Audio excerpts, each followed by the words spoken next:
chapter number 10, Human Health and Diseases. We are starting with this chapter. So, health does not simply mean absence of disease और physical fitness. Health का ये मतलब नहीं होता है कि जस्ट डिजीज़ एब्सेंट है या फिर पर्सन एक फिज़िकली फिट है. हमें अभी हेल्थ की डेफिनेशन पढ़नी है इसमें. So according to WHO, world health organisation, health का एक डेफिनेशन बनाया है. वो क्या है? Health is defined as state of complete, पूरी तरह से physical wellbeing, mental wellbeing and social wellbeing and not merely the absence of disease और इन्फॉर्मेटिव. मतलब क्या? सिर्फ ज़रूरी नहीं कि उसको डिज़ीज़ नहीं, कोई डिज़ीज़ नहीं है बड़ा इसका मतलब वो हेल्दी है. क्या वो फिज़िकली फ़िट है? क्या वो मेंटली फ़िट है? क्या उसका सोशल वेलबींग अच्छा है? लोगों से घुलना मिलना अच्छा है, लोगों से बातें करना अच्छा है, एकदम नेगेटिव पर्सन नहीं है, तो that is considered as a healthy person. तो हेल्थ का ये डेफिनेशन आ गया, that is complete physical, mental and social well-being and not merely the absence of disease. In short, health is birthright of humans. Health हर किसी का birthright है. Health also reflects the metabolic and functional efficiency of living organisms. अभी देखिए, किसी की health अच्छी नहीं होगी तो उसका metabolic and functional efficiency भी अफेक्ट होगा. मेटाबॉलिक मतलब आपने खाना खाया, उसको डाइजेस्ट करना, उसका ये बड़े मॉलिक्यूल्स का टुकड़े करना छोटे मॉलिक्यूल्स में, दिस इज़ आवर मेटाबॉलिज्म. तो किसी का हेल्थ अच्छा नहीं होगा, उसमें न्यूट्रिएंट्स अच्छे नहीं होंगे तो आगे की सारी प्रोसेसेस ख़राब हो जाती है, उसके सारे आगे के फंक्शंस ख़राब हो जाते हैं. That is health also reflects the metabolic and functional efficiency of living organisms. Okay, so hygiene is a science of rules of health. Rules of health में सबसे पहले आता है हाइजीन. ऑब्वियसली सीधी सी बात है, अगर कोई हाइजीन मेंटेन नहीं करेगा उसकी हेल्थ अच्छी नहीं रह पाएगी. To achieve good health it is therefore necessary that we have a hygienic balance diet. Balance diet भी नहीं, सिर्फ हाइजीनिक बैलेंस डाइट होना चाहिए. आपका साफ़ सुथरा खाना होना चाहिए, साफ़ सुथरा पीने का पानी होना चाहिए, आपकी पर्सनल हाइजीन अच्छी होनी चाहिए, कम्युनिटी हाइजीन, आप जहाँ रह रहे हो वहाँ अच्छा सारा हाइजीन होना चाहिए, आपकी एक्सरसाइज रेगुलर होनी चाहिए, आपका नॉलेज अबाउट डिजीज़ेस, किस चीज़ की वजह से कौन सा डिजीज़ फैल रहा है आपको ये पता होना चाहिए, उनका आपकी बॉडी पे असर क्या हो रहा है, their effect on body. Proper disposal of waste और कंट्रोल ऑफ वेक्टर्स. वेक्टर्स मतलब क्या? जिनसे डिजीज़ ट्रांसमिट हो रहा है, जिनसे डिजीज़ स्प्रेड हो रहा है, मतलब जो मीडिएटर, मतलब समझो यहाँ से पर्सन ए है, बीच में कुछ ऐसी चीज़ है जिससे पर्सन बी को ये डिज़ीज़ ट्रांसमिट हो रहा है. Okay, so that is R vector.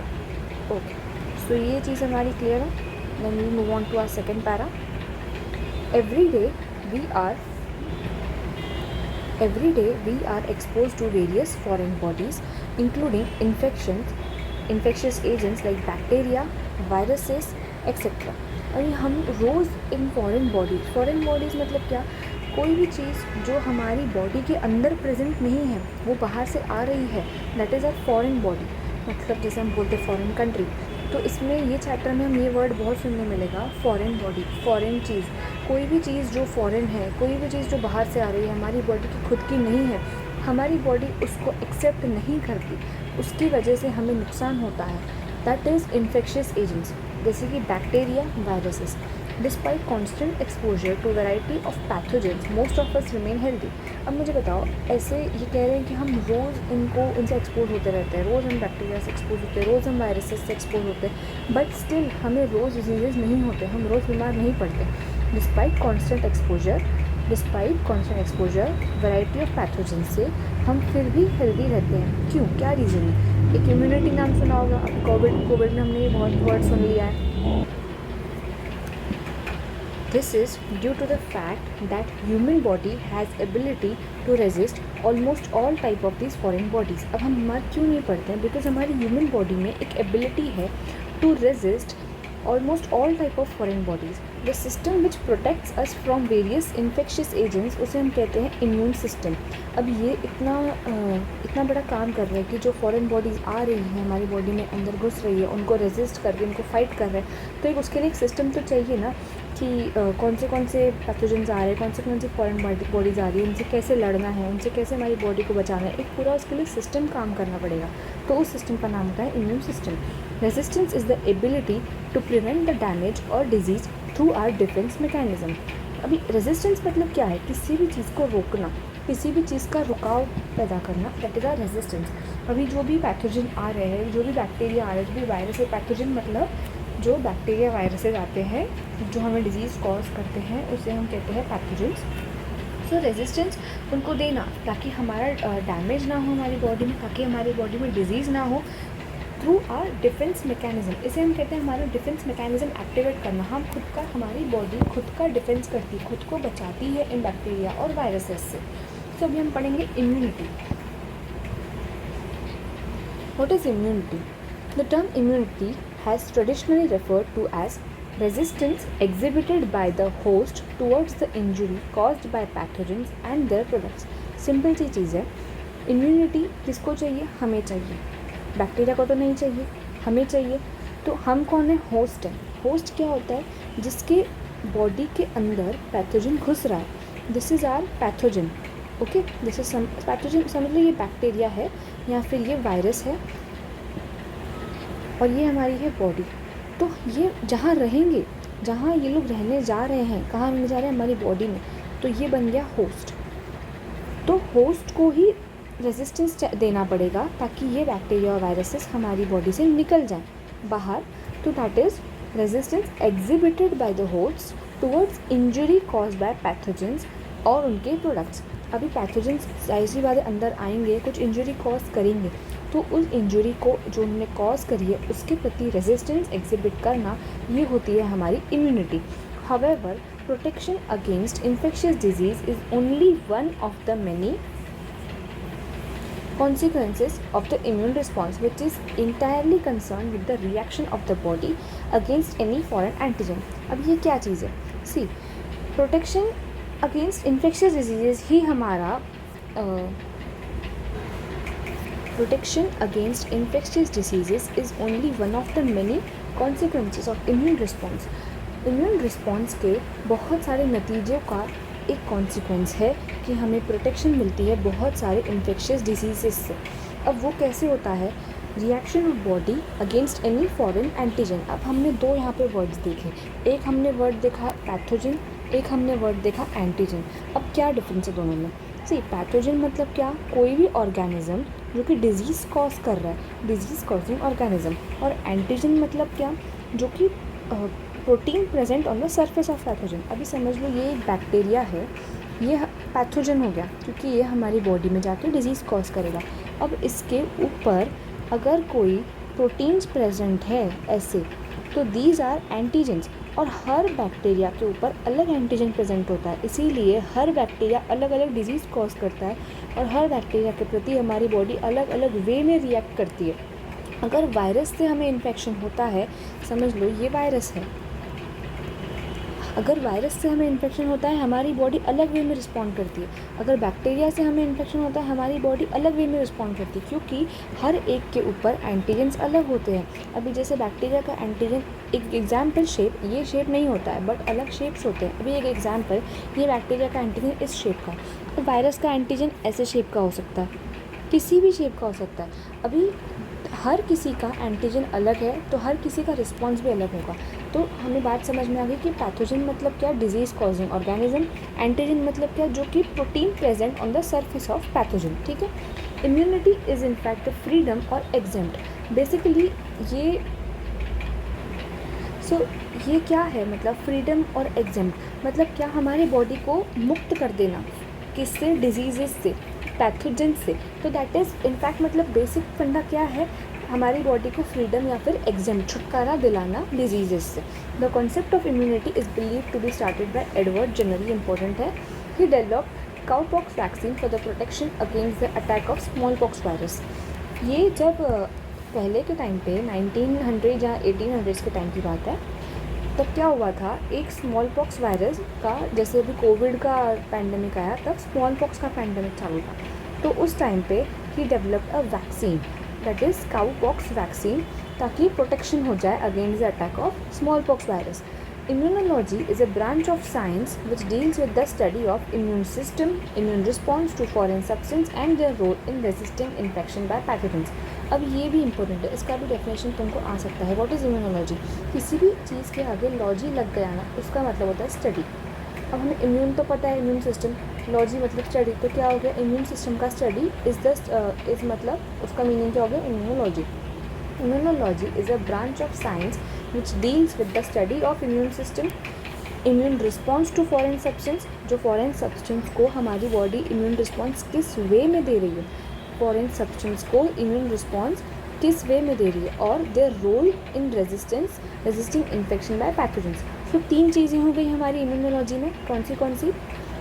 Study of immune system, second हो गया immune responses to foreign substance, और थर्ड हो गया उनका रोल इन्फेक्शन को रेजिस्ट करने में। ठीक है, ये 3 चीज़ें आ गई हमारी इम्यूनोलॉजी में। The most important characteristic of immune system is that it distinguishes self मतलब बॉडी के own cells and non self. अभी ये पॉइंट समझने के लिए पहले हम यहाँ पे थोड़ा सा देख लेते हैं। सो इम्यूनिटी एक बेसिक जो भी मैंने इस टेक्स्ट बुक में पढ़ाया उसी का जस्ट एक ओवरव्यू है। Immunity ability of body to fight against infection. ठीक है, ये समझ में आ गया, हमारी बॉडी की क्षमता टू फाइट अगेंस्ट इन्फेक्शन, उसे हम सीधी ये सिंपल डेफिनेशन है इम्यूनिटी का।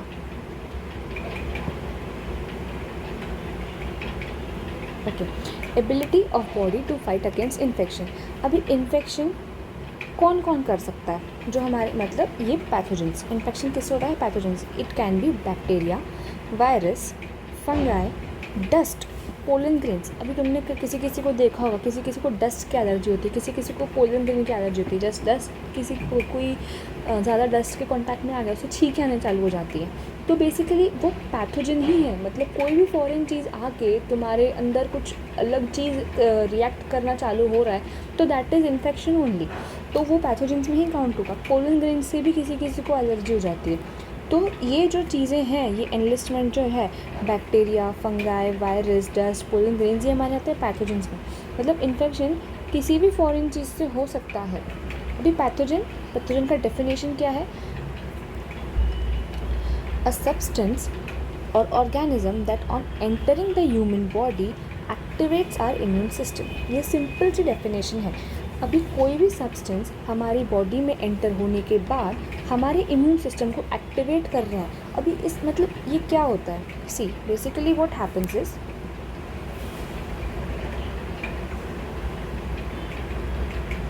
अभी कोई पैथोजन आया, समझो ये बैक्टीरिया हमारी बॉडी में आया। अब ये तो फॉरेन चीज़ है ना, ये हमारी बॉडी का है ही नहीं। अब बॉडी कोई भी फॉरेन चीज़ को एक्सेप्ट नहीं करती है। हमारी बॉडी को चाहिए कि मेरे अंदर जो मेरी खुद की चीज़ें हैं वही चाहिए, तो वो क्या ट्राई करेगी, अभी इसके अंदर वो आ गया, वो क्या पूरी कोशिश करेगी कि ये जो है ये यहाँ से बाहर चला जाए, इसको यहाँ से बाहर निकालना है मुझे। तो उसके लिए वो तरह तरह के चीज़ें, तरह तरह का वेज यूज़ करेगी। उसे हम कहते हैं हमारा इम्यून सिस्टम का इम्यून रिस्पॉन्स। बेसिकली हमारा इम्यून सिस्टम एक्टिवेट हो जाएगा कि भाई कोई और हमारे घर में घुस गया है, उसको निकालना है हमें। सो बेसिकली क्या हो गया, पैथोजन ने इम्यून सिस्टम को एक्टिवेट कर दिया कि कोई बाहर से आ गया है, उसे हमने बाहर से निकालना है। तो इम्यून सिस्टम क्या करेगा, एक इम्यून रिस्पॉन्स देगा। अब कि उसको एक्टिवेट किया है, वो कुछ रिएक्शंस देगा, तो उसे हम क्या कहेंगे, इम्यून रिस्पॉन्स आया। उस इम्यून रिस्पॉन्स के बाद जो चीज़ें होंगी, जो हम आगे चैप्टर में पढ़ेंगे, उसे हम कहते हैं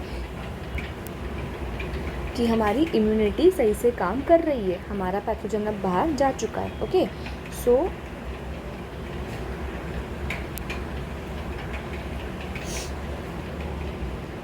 अ सब्सटेंस और ऑर्गेनिज्म, कोई भी सब्सटेंस, अभी देखो यहाँ पे पोलन ग्रेन या डस्ट, ये ऑर्गेनिज्म नहीं थे, ये सब्सटेंसेस हैं। और ऑर्गेनिज्म, बैक्टीरिया, वायरस, फंगाई, ये ऑर्गेनिज्म है, ये लिविंग है। सो सब्सटेंस या ऑर्गेनिज्म जो कि हमारी बॉडी में एंटर करने के बाद हमारे इम्यून सिस्टम को एक्टिवेट कर दे, that is our pathogen. Okay, so immune system includes all the mechanisms that are used by body to fight foreign pathogen. इसे हम कह देंगे इम्यूनिटी।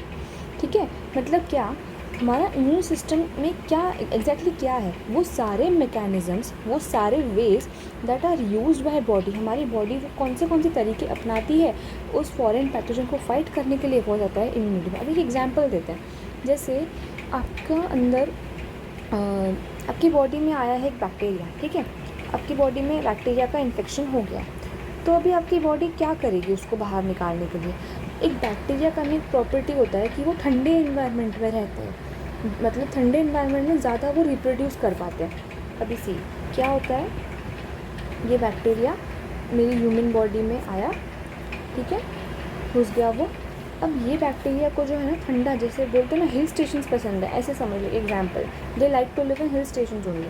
तो हमारी बॉडी क्या करती है, हमारी बॉडी को पता है कि अच्छा ये बैक्टीरिया है, क्योंकि उसके ऊपर जो एंटीबॉडीज लगे हुए थे उससे उसने हमारी बॉडी ने उसको पहचान लिया कि अच्छा ये वो वाला है, ये वायरस नहीं है, ये बैक्टीरिया है। तो अभी इसने उसको पहचान लिया। अब हमारी बॉडी क्या करेगी, इम्यून सिस्टम एक्टिवेट हो गया हमारा, क्योंकि ये पैथोजन है, इम्यून रिस्पॉन्स आएगा। क्या इम्यून रिस्पॉन्स आएगा, हमारा बॉडी टेम्परेचर बढ़ा देगा हमारी बॉडी का, क्योंकि वो ठंडे एनवायरनमेंट में रहता है। गरम जो अगर टेम्परेचर हो गया तो वो बैक्टीरिया मर जाएगा। हमको फीवर इसीलिए आता है, हम बोलते हैं ना कि हमें वायरल इन्फेक्शन हुआ, हमें बैक्टीरियल इन्फेक्शन हुआ, हमें जो फीवर आता है वो इसीलिए आता है, हमारी बॉडी हमें बचा रही होती है। फीवर आना इज़ नॉट अ बुरी बात, फीवर आना उल्टा अच्छा है, ताकि हमारे बॉडी का टेम्परेचर बढ़ेगा तभी ये बैक्टीरियाज मरेंगे। अब टेम्परेचर बढ़ गया, बैक्टीरिया मर चुके हैं, हमारी बॉडी फिर से सही हो गई, बैक्टीरियाज बाहर निकल गए। सो ये एक हो गया। उसके बाद स्वेलिंग। अभी देखो तुमने देखा होगा, तुमको मच्छर काटते हैं, चींटी काटती है, तो तुमको एकदम स्वेलिंग सी हो जाती है। अब उन्होंने अंदर केमिकल्स रिलीज़ किए होते हैं तुम्हारी बॉडी के अंदर, ठीक है, उन्होंने केमिकल जो रिलीज़ किए उसके अगेंस्ट हमारी बॉडी वहाँ पे सूजन आ जाती है हमको, जिसे हम कहते हैं इन्फ्लेमेशन, या फिर हम कहते हैं उसे स्वेलिंग। तो वो क्या होता है, वो एक रिएक्शन होती है जो उसमें चींटी और मस्कीटो के काटने की वजह से हम अंदर केमिकल्स जो गए हुए हैं उसके अगेंस्ट एक रिएक्शन होती है ताकि वो स्टॉप हो।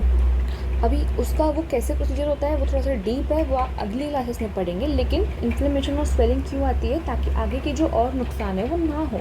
उसके बाद रैशेज़ भी उसी की वजह से आते हैं। सो फीवर, स्वेलिंग, रैशेज़। अभी देखो मॉस्किटो बाइट आता है, रेडनेस हो जाती है, वहाँ पे स्वेलिंग हो जाती है। ओके, सो एंटीजन यहाँ पे जो पैथोजन के ऊपर होते हैं, समझ लो ये हमारा पैथोजन है और ये उसके ऊपर लगे हुए एंटीजन्स हैं, प्रोटीन्स, ठीक है। ह्यूमन बॉडी में आया, इम्यून सिस्टम एक्टिवेट हुआ, मतलब क्या, हमारा डिफेंस मैकेनिज्म। अब ये क्या है, releasing antibodies by special cells. अब हम ये आगे बहुत पढ़ेंगे, एंटीजन, एंटीबॉडी, पैथोजन, ये वर्ड्स आपको अच्छे से समझ में आने चाहिए। पैथोजन आपको समझ में आ गया, एंटीजन आपको समझ में आ गया। अब एंटीबॉडी क्या चीज़ है, what is a antibody. Antibody वो चीज़ है हमारी बॉडी में जो कि एंटीजन के अगेंस्ट रिलीज़ होती है, एंटीजन को ख़त्म करने के लिए रिलीज़ होती है हमारी एंटीबॉडी। अब जाहिर सी बात है, डिफेंस मैकेनिज्म एक्टिवेट हो गया है तो हमारी बॉडी में कुछ स्पेशल सेल्स होती हैं। अब हम आगे ये पूरा मैकेनिज्म पढ़ेंगे कि कैसे एंटीबॉडीज़ कौन सी सेल्स कहाँ रिलीज़ कर रही हैं और आगे एंटीजन कैसे मर रहा है। ये पूरा चैप्टर उसी स्टोरी पे बेस्ड है, ठीक है। सो डिफेंस मैकेनिज्म एक्टिवेट हो गया, एंटीबॉडीज़ रिलीज़ हो गई, एंटीबॉडीज़ रिलीज़ करके उन्होंने एंटीजन को ख़त्म कर दिया, इम्यूनिटी आ गई अगेंस्ट फॉरेन ऑर्गेनिजम्स, हमारी बॉडी बच गई। सो दिस इज़ अ पूरा फंडा। उसके बाद अभी हम जाएंगे आपकी टेक्स्ट बुक पे। ओके, सो हमने ये पॉइंट देखा था कि hमारी बॉडी डिस्टिंग्विश करती है, ये हमारा इम्यून सिस्टम का एक सबसे इम्पोर्टेंट कैरेक्टरिस्टिक है, that is distinguishing self and non self. अब ये क्या है, अभी देखो क्या होता है ना कि वहाँ बाहर से फॉरेन सेल्स आ गए, ठीक है, ये बहुत सारे बैक्टीरिया आपकी बॉडी में घुस गए, तो आपकी बॉडी ने एक इम्यून रिस्पॉन्स एक्टिवेट कर दिया है कि भाई जो सामने आ रहा है उसको मारते जाओ। क्योंकि बैक्टीरिया जब आता है ना, एक या दो नहीं आते, लाखों करोड़ों बैक्टीरिया आते हैं और उसके लिए हमारी बॉडी को उतना ही तेज़ी से एक्ट भी करना पड़ता है। तो इतना तेज़ी से एक्ट करते वक्त अभी हमारी बॉडी क्या करती है, जो सामने सेल्स हैं उनको मारते जाती है। उसके बाद क्या होता है, अभी इतना उसका रिस्पॉन्स एक्टिवेटेड है, इतना उसमें गुस्सा भरा होता है कि भाई इतने सारे बैक्टीरिया हमारी बॉडी में आ कैसे गए। अब इतने हमारी बॉडी उसको गुस्से में होती है कि वो उसको जो सेल सामने है उसको मारती जाती है। तो हमारी बॉडी में एक सेल्स होती हैं जिसका नाम होता है सप्रेसर टी सेल्स, ठीक है। तो ये सप्रेसर टी सेल्स क्या करती है, हमारी बॉडी को जाके बोलती है कि भाई अभी बैक्टीरिया सब जा चुके हैं, अभी जो भी बचे हैं ये अपने खुद के सेल्स हैं, तो अभी तू गुस्सा थोड़ा शांत कर। बेसिकली उसके गुस्से को सप्रेस करती है, उसके एक्शन को सप्रेस करती है कि अभी हमारे अपने सेल्स हैं। तो अभी ये नॉन सेल्फ सेल्स थे, बैक्टीरियाज क्या थे, नॉन सेल्फ सेल्स, और हमारे खुद के सेल्स। तो ये इम्यून सिस्टम का ही पार्ट है जो सप्रेसर टी सेल्स है ना, मतलब बेसिकली हमारा इम्यून सिस्टम बहुत सारे सेल्स के मिलाव के काम से, मतलब सारे सेल्स एक साथ हार्मनी में काम करते हैं, उसी से हमारा बोलते हैं इम्यून सिस्टम अच्छे से काम कर रहा है। ओके, सो बेसिकली क्या बोलेंगे कि सप्रेसर टी सेल्स ने बॉडी को बोला कि अभी आप डिस्टिंग्विश करो कि ये सेल्फ सेल्स हैं, इन्हें नहीं मारना है, जो नॉन सेल्फ सेल्स थे वो मर गए। तो बेसिकली ये इम्यून सिस्टम का प्रॉपर्टी हो गया, सब कैरेक्टरिस्टिक हो गया कि वो डिस्टिंग्विश कर सकता है, वो सब बदलाव देख सकता है कि ये सेल्फ सेल्स हैं और ये नॉन सेल्फ सेल्स हैं। So the immune system differentiates between the body cells and the invader. Invader मतलब क्या, कोई हमारे घर में जो घुसा हुआ है, ये बैक्टीरिया बेसिकली हमारा घर ही है, हमारी बॉडी उसमें घुसे हुए हैं, उन्होंने इन्वेड किया हुआ, दैट इज़ हमारे invader. See any foreign substance, कोई भी फॉरेन सब्सटेंस है जो हमारी बॉडी में घुस रहा है, इन्वेड कर रहा है और उसमें ये क्षमता है कि वो स्टिमुलेट कर सके एक इम्यून रिस्पॉन्स, उसको हम कह देंगे एंटीजन। तो एंटीजन के हमारे पास दो डेफिनेशंस हो गए, एक ये कि वो एक प्रोटीन है, किसके ऊपर प्रेजेंट होता है, protein present on the surface of pathogen, और it is any foreign substance जो कि इन्वेड करके उसमें इतनी क्षमता है कि वो इम्यून रिस्पॉन्स को एक्टिवेट करे, उसको हम बोल देंगे एंटीजन। अब the protective chemicals produced by immune cells in response to antigens are called as antibodies. इनके प्रति प्रोटेक्टिव केमिकल्स जो हमारी इम्यून सेल्स बनाती हैं in response to antigens are called as antibodies. What is all this? See the protective chemicals बोला हुआ है क्योंकि हमें एंटीजन से प्रोटेक्शन चाहिए, हमें इन एंटीजन को ख़त्म करना है जो हमारी इम्यून सेल्स बना रही है। इम्यून सिस्टम के अंदर के काम करने वाले लोगों को हम कहते हैं इम्यून सेल्स। जैसे कि एक फैक्ट्री है, कॉटन मिल है, कॉटन मिल के अंदर काम करने वाले मजदूरों को हम क्या कहेंगे? कॉटन मिल वाले मजदूर, कॉटन मिल वर्कर्स ऐसे कहते हैं। तो इम्यून सिस्टम के अंदर काम करने वाले सारे सेल्स को हम कहेंगे इम्यून सेल्स। ठीक है, तो basically immune cells, immune system, immunity, अब ये सारी चीज़ें किस में आती है? अंदर सबके मिलजुल से काम होता है, ए बी सी सारे मिल के काम करेंगे तब जाके हमें एक पूरा हमारा काम फंक्शन होगा। सो इम्यून सेल्स क्या करेंगे? प्रोटेक्टिव केमिकल्स प्रोड्यूस करेंगे इन रिस्पॉन्स टू एंटीजन्स, उन्हें हम कहते हैं antibodies. You should know the definition of antigen, antibody and pathogen. Up till now immunology और इम्यून सिस्टम का डेफिनेशन इतना इंपॉर्टेंट है। Now we go on towards immunity. Immunity basically क्या है? प्रिवेंट इन्फेक्शन ना होने देना है। अब इम्यूनिटी के टाइप्स होते हैं, there are 2 types of immunity, innate और इनबॉर्न। इनहेरिटेड इम्यूनिटी 3 नाम आ गए, innate, inborn, inherited. Innate, inborn, inherited. Second is acquired और अडैप्टिव। What is this? अब ये क्या है? Innate, inborn, inherited.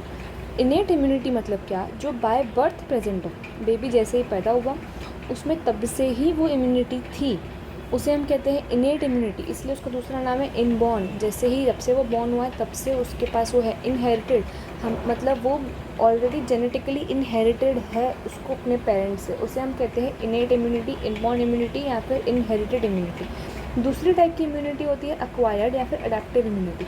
अब ये आफ्टर बर्थ डेवलप होती जाती है। अब जैसे कि आप बोल सकते हो कि कोई भी चीज़, जैसे बच्चे को ये सिखाना नहीं पड़ता है कि आंखें बंद कैसे करनी है, आंखें खोलनी कैसी है, हाथ पैर चलाने कैसे है, ये उसे बाय बर्थ अपने आप आता था। ये इम्यूनिटी नहीं है, but is just an example कि उसको आंखें बंद कैसे करनी, आंखें खोलना कैसे, ये इनबॉर्न प्रेजेंट है, इनबॉर्नली उसके पास इनहेरिटेड है, ये इनेटली प्रेजेंट है। लेकिन आगे साइकिल कैसे चलानी है, आगे वॉकिंग कैसा करना है, ये उसको बाद में सिखाया जाता है। ये बाद में वो अडाप्ट करता है, बाद में वो एक्वायर करता है। तो एग्जाम्पल समझ गया। सो एक होती है इनेट, एक होती है एक्वायर्ड। अभी ऐसे समझ लो कि इनेट मतलब अभी अपने घर की ही चीज़ है, ठीक है। अभी उसकी 2 और प्रॉपर्टीज़ क्या होती है, नॉन स्पेसिफिक और स्पेसिफिक। अभी ये क्या है, इसे हम कैसे याद रखें?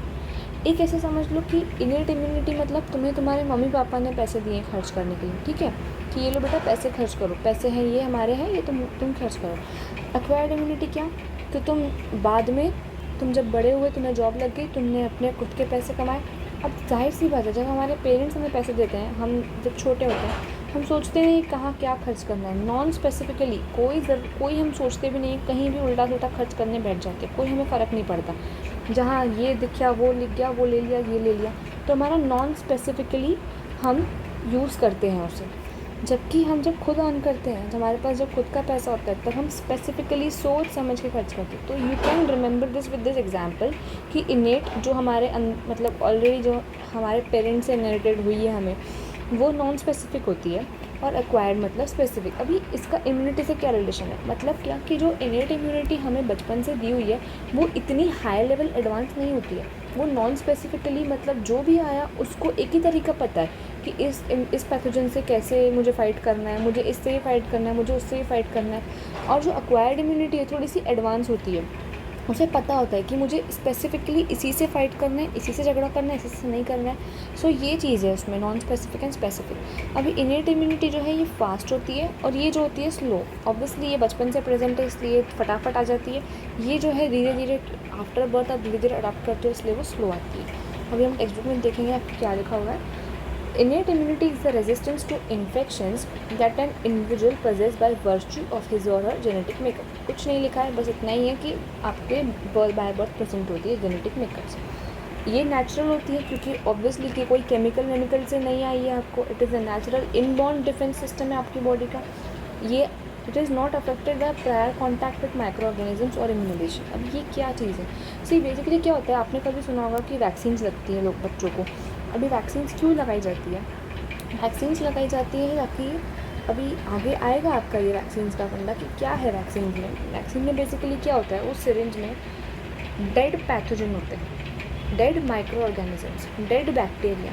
जो भी डिजीज़ है, समझो आपको पोलियो की वैक्सीन लगती है, ठीक है, पोलियो की लगती है, BCG की वैक्सीन लगती है, उसके बाद बहुत सारे डिजीज़ हैं जिनकी वैक्सीन लगाई जाती है। तो उसमें बेसिकली क्या होता है, वो डिज़ीज़ कौन से पैथोजन से होता है, कौन से बैक्टीरिया से होता है, कौन से वायरस से होता है, उसको मार के अलग से उसको पहले पकड़ते हैं, उसको पहले मारते हैं, उसको मार के उसका एक सल्यूशन बनाया जाता है जिसको हम वैक्सीन में बनाते हैं।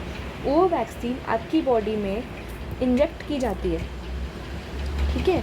अभी बॉडी में इंजेक्ट करी, अभी वो पैथोजन, ऐसा पैथोजन आया, उसके ऊपर लगे हुए हैं ये एंटीजन।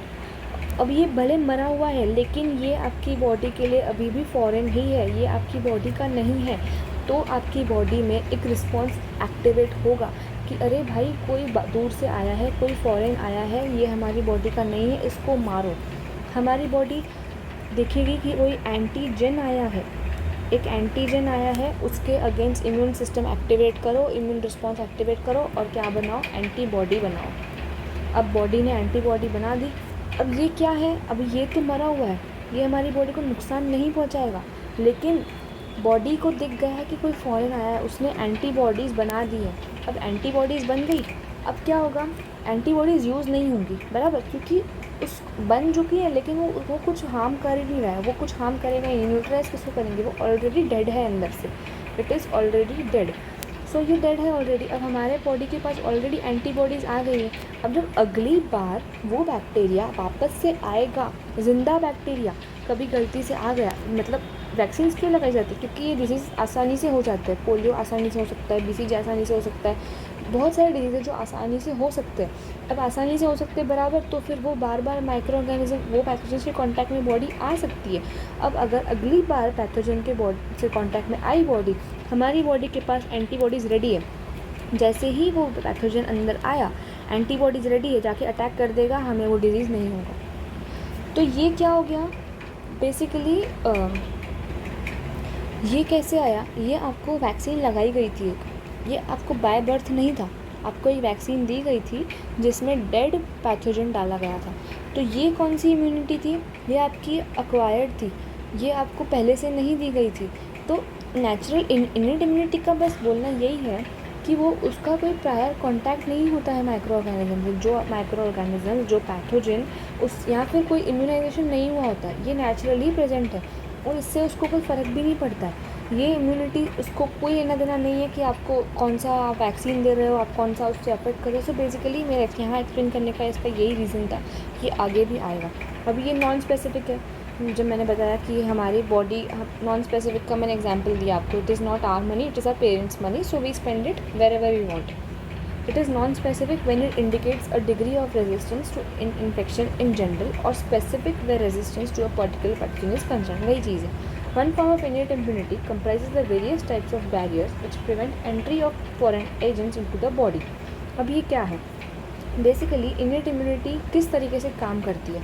वो क्या करती है, बहुत सारे बैरियर्स होते हैं जो प्रिवेंट करते हैं फॉरेन एजेंट्स को बॉडी में अंदर आने के लिए. अब ये बैरियर्स क्या हैं? सी चार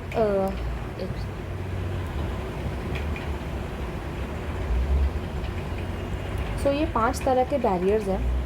1, 2, 3, 4 एंड ये 5. ठीक है.